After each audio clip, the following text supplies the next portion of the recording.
Magandang araw, ako po si Mark Lester Liragan.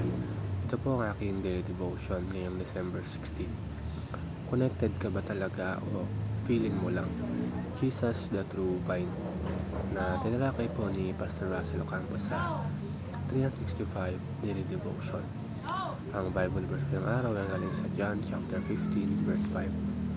Sabi po ay, I am the vine, you are the branches.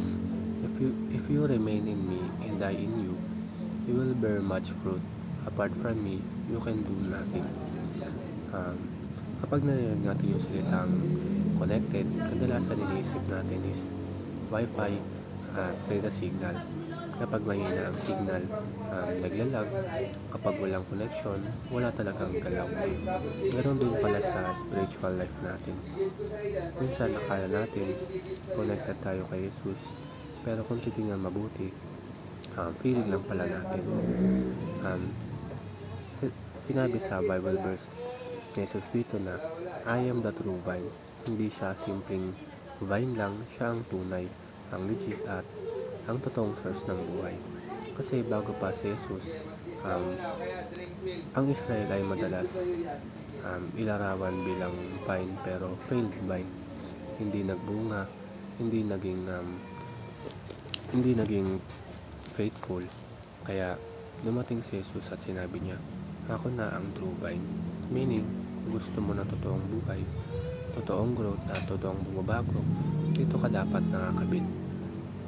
Ang first teaching is Jesus is the source of life. Hindi lang siya Jesus helper, hindi lang siya backup plan, hindi lang siya pang Sunday, kundi siya ang source.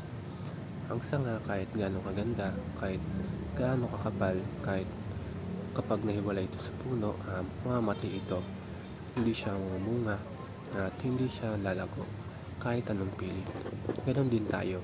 Minsan umaasa tayo sa sarili nating diskarte, sariling talino, sariling lakas. Tapos pag pagod na tayo, saka lang tayo lalapit kay Lord. Kapag tunay kang connected kay Jesus, may daloy ng grace, may daloy ng lakas, may daloy ng pagbabago.